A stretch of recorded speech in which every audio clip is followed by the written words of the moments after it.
So you want to own a skyscraper. Your name on top, in giant letters, so tall that people miles away can read it. Hundreds of companies renting floors from you every single month, just for the honor of working somewhere close to the clouds. Sounds amazing. Sounds like the ultimate flex. It is not a bad dream to have. It is just a dream that costs more than most countries make in a year, and by the end of this, you'll understand exactly why so many of these towers end up as symbols of either enormous wealth or enormous regret. Here's the truth nobody tells you before you fall in love with the idea. A skyscraper isn't really a building. It's a giant pile of borrowed money, wearing a very nice suit, and standing very, very still. Once you understand that, everything about how these buildings make money and how they quietly go broke starts to make a lot more sense.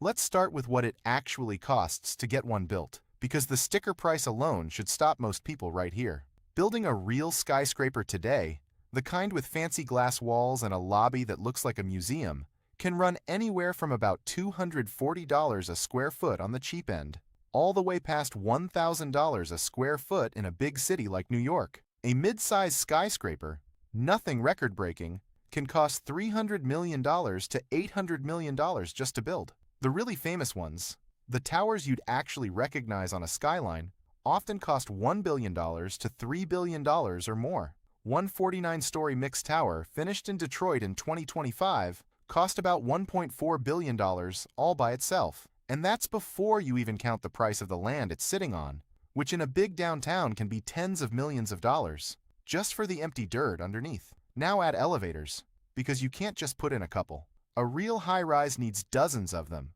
and the fast, fancy ones built for tall buildings can cost anywhere from $150,000 to $500,000 each, sometimes more. Add up dozens of elevators, and you've spent tens of millions of dollars just so people don't have to climb 60 flights of stairs to get coffee. And every single one of those elevators needs regular safety inspections, maintenance contracts, and eventually full replacement forever, whether the building is busy or empty. Then there's steel. Prices have gone up a lot recently because of new taxes on imported steel, some jumping from 25% to 50% in a single year. So the exact same tower that would have cost a certain amount 2 years ago now costs noticeably more, just because of the metal holding it up. Here's a cost most people never even think to ask about: the inside. An empty skyscraper floor is just a slab of concrete with some windows around it.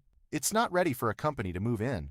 Before any tenant signs a lease, you usually have to pay for what's called a tenant improvement allowance: carpeting, walls, lighting, wiring for computers, sometimes an entire custom layout, built to that specific company's taste. This can run anywhere from $50 to $200 or more per square foot. And here's the part that stings. You often pay for it again for the next tenant when the first one leaves.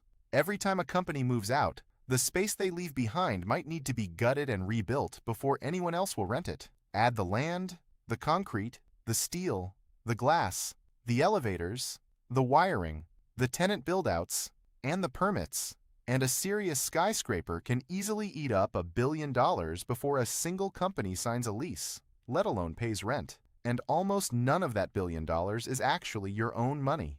Most skyscrapers are built with a mountain of borrowed money on top of a much smaller slice of the owner's own cash. The same way most people buy a house with a mortgage instead of paying cash. That means before you make a single dollar in rent, you already owe a loan payment every single month, for years, sometimes decades.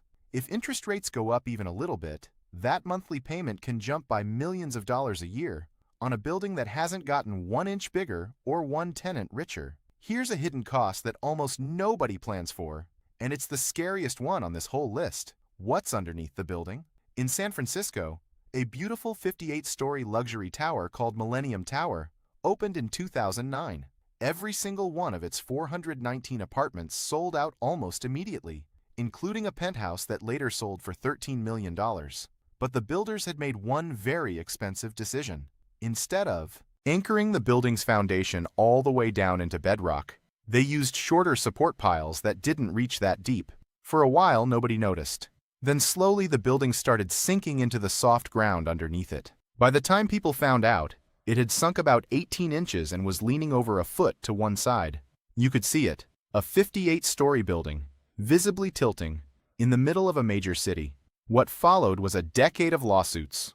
more than 400 people involved, and a fix that cost about $100 million just to drill 52 new concrete supports all the way down to bedrock. On top of that, taxpayers ended up covering $30 million of the final settlement, all because, at the very beginning, someone decided not to spend a little more money going a little bit deeper into the ground. The lesson: the most expensive mistake in this business isn't usually visible from the outside. It's buried under the building, and by the time you find it, the fix costs 100 times more than doing it right the first time would have. And soil problems aren't the only thing hiding out of sight. Older towers often need seismic retrofitting to survive modern earthquake codes. Insurance costs for very tall buildings have been climbing sharply in recent years, and fire and safety code updates can force owners to spend tens of millions of dollars on systems nobody will ever see, just to keep the building legally allowed to have people inside it. Now, most people who own skyscrapers don't actually run them the way you'd run a small business, writing checks out of their own pocket. Big towers are usually owned through something called a REIT, short for Real Estate Investment Trust.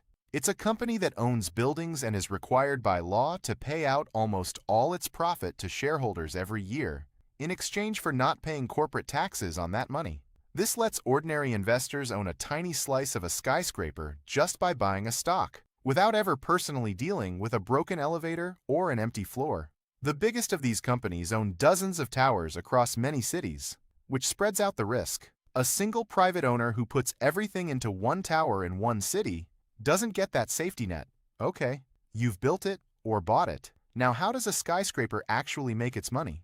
The simple version is rent. Companies pay you every month for the floors they use. But there's an extra trick some skyscraper owners use, borrowed straight from the shopping mall playbook: the anchor tenant discount. If a big famous company agrees to put its name on your building and sign a lease for 20 years, you might rent them space for less than what smaller companies pay, because their name alone makes the building look more legitimate to everyone else. The anchor isn't really paying for square footage, it's paying for prestige, and every other tenant in the building is quietly subsidizing that discount by paying full price to be near it. Here's where it gets interesting, because a skyscraper doesn't need to be running out of space to be in serious trouble. It just needs to be running out of paying tenants, and those are two very different things.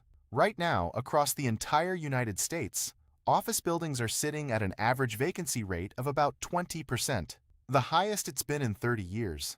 That's over 900 million square feet standing empty. To put that in a way you can actually picture, that's enough empty office space to fill up New York's One World Trade Center about 300 times over. 300 entire skyscrapers worth of empty desks and dark windows. Some cities have it much worse. Downtown Seattle's top office towers have lost $3.7 billion in value since 2022, and some individual buildings have lost over half their worth. In downtown Dallas, the 10 biggest office towers are sitting at nearly 49% empty. Basically, half the building has nobody in it. In San Francisco and San Jose, vacancy is sitting around 31%. These aren't small, unknown buildings either. Some of them are the tallest, most famous towers in their whole city. And here's the part that makes it so painful for the owner. Even when a tower sits half empty, the bills don't get cut in half. The loan payment stays exactly the same, whether the building is full or empty. Property taxes stay the same. Heating, cooling, security, elevators that still need maintenance whether anyone's riding them or not. None of that gets cheaper just because half the desks are collecting dust. A building can look completely fine from the street and still be quietly losing a fortune every single month, because looking full and being profitable are two very different things. There's actually a strange pattern that shows up again and again in skyscraper history, and it has a name: the Skyscraper Curse. For nearly 100 years, almost every time a brand new world's tallest building gets finished, a big economic crash has followed close behind. In 1930, right at the start of the Great Depression, a New York building called 40 Wall Street briefly became the tallest building in the world, only to lose the title within weeks to the Chrysler Building. Both of those got outdone soon after by the Empire State Building, which opened in 1931, right in the teeth of the Depression, and struggled for years to fill its offices. It stood so empty for so long that people started calling it the Empty State Building. The pattern kept showing up. The World Trade Center topped out in 1973, the same year a major international money system collapsed. Taipei 101 started construction right before the dot-com bubble burst in the early 2000s. And the Burj Khalifa in Dubai, the current tallest building on Earth, opened in January 2010, while its home city was drowning in roughly $100 billion of debt, so deep in trouble that neighboring Abu Dhabi had to step in with a multi-billion-dollar bailout just to keep Dubai afloat. In a symbolic thank you, Dubai renamed the tower after Abu Dhabi's ruler on opening day.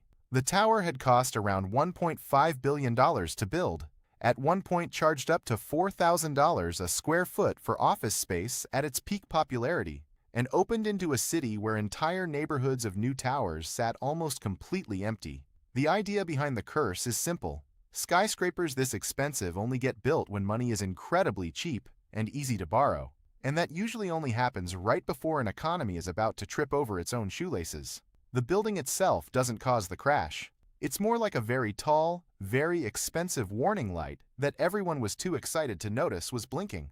Now, what happens if a tower actually gets into serious trouble today? Some cities are having to get creative. In downtown Dallas, converting one struggling office tower into apartments would cost around $293 million on its own, just to turn empty office floors into something people would actually want to live in.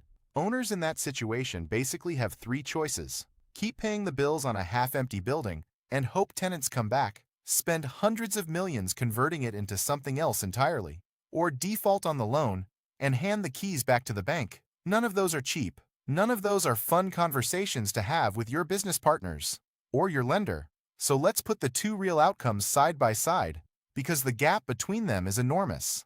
In the good version of this story, your skyscraper is in a strong location, sits around 90% full or better, with reliable companies paying rent every single month on long leases. Rent checks come in steady, the loan gets paid down a little more every year, and over a decade or two the building's value climbs well past what it costs to build. This is how some of the richest real estate families on Earth built their fortunes. Slowly, over decades, one rent check at a time, with almost none of it happening overnight. In the bad version, your biggest tenant leaves at the end of their lease and doesn't renew.